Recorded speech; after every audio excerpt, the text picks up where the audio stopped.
So we are going to talk about if someone is going to come home and you're not ready, but everybody loves chocolate. So what are you going to do? And there is one special ingredient that basically sits in our fridges and we end up throwing it away after 6 months. That's the cocoa powder. And everybody loves cocoa powder. So we're going to do cocoa powder 3 ways today. Very simply, very fast.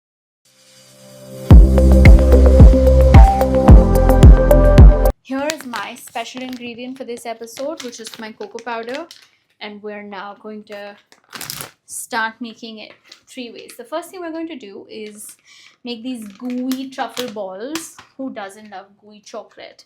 And you can add your special nuts to it. You can add your special fruits to it, whatever you like. Very, very simple. Take 1 cup condensed milk. And of course, it is velvety, luscious, amazing. Feel free to lick it while you're cooking, though I'm not going to. Now that the milk meat is in, take half a cup of cocoa powder.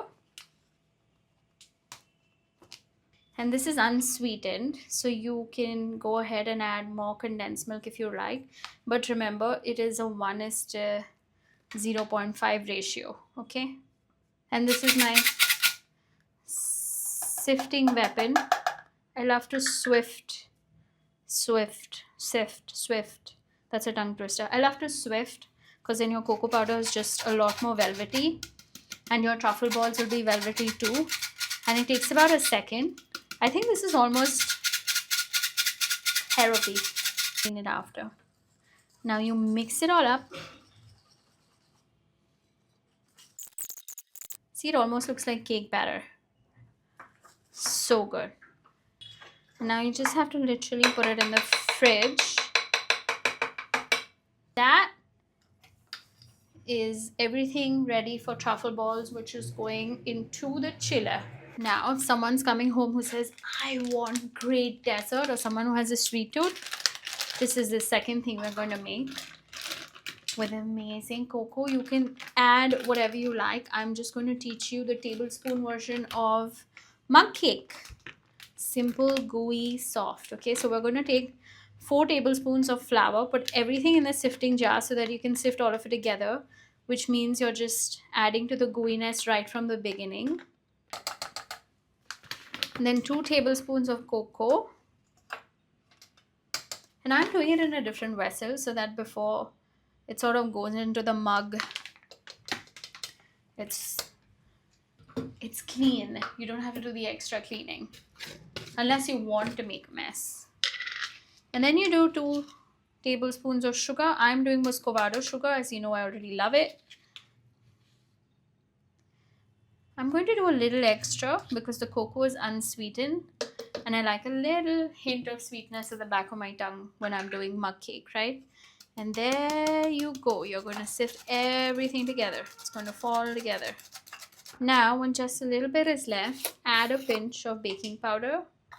I literally mean pinch when I say pinch, okay guys? Pinch. Take about 3 tablespoons of milk.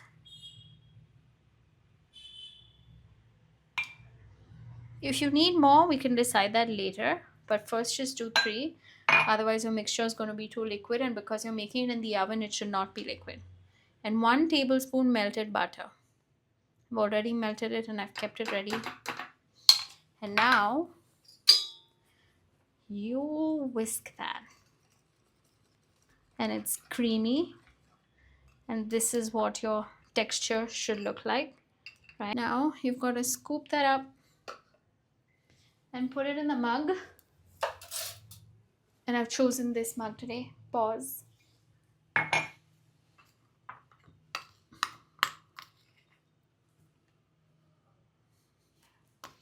You can also always add like a scoop of vanilla ice cream on top when you're serving.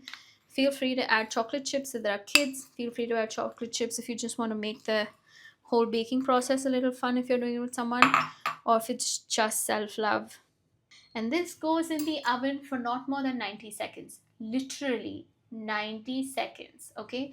And now we're going to get to the third recipe and the best recipe, a little Italiano. Now we have something gooey and something to chew, and then we have something moist that melts in the mouth. Now you need to clean all of that up with some liquid. So we're going to do the Italian style hot chocolate that's a little thick, that's a little warm, that's a little going to put you to sleep or want to make you watch a movie in a blanket sort of thing, right? So we take 2 tablespoons of the cocoa powder. We take 2 tablespoons of the muscovado sugar. You can add a little more. I've taken 2.5 in my sifting jar, and I've taken half a tablespoon of the cornstarch. Okay, and then we sift all of it together. All right, so you put all of the powder in a saucepan of your choosing. Use whole milk for this. You can use oats milk, but if you do, then just do 1.5 cup.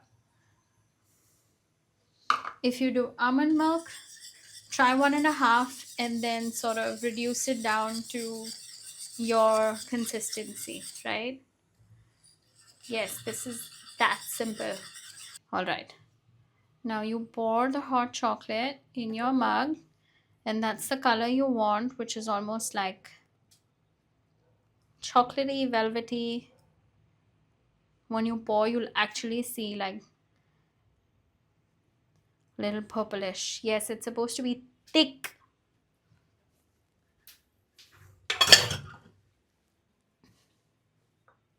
And that's your hot chocolate.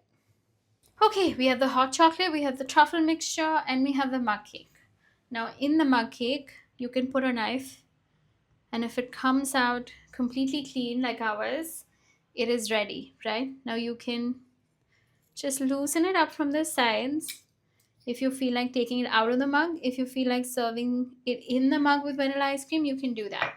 But because today we're doing 3 ingredients together, we might just try and take it out, okay? You're going to get a little cocoa powder on the mug cake. You can add strawberries, you can add berries as you like. Okay, my board is ready. I'm just gonna add some freshness with some fruits.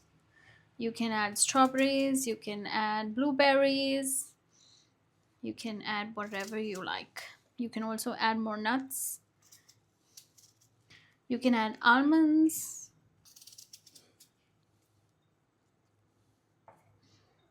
And you are ready in less than half an hour on the mug cake, the hot chocolate, the mug cake, the truffles, and the apples. Well, let's see how the mug cake has turned out.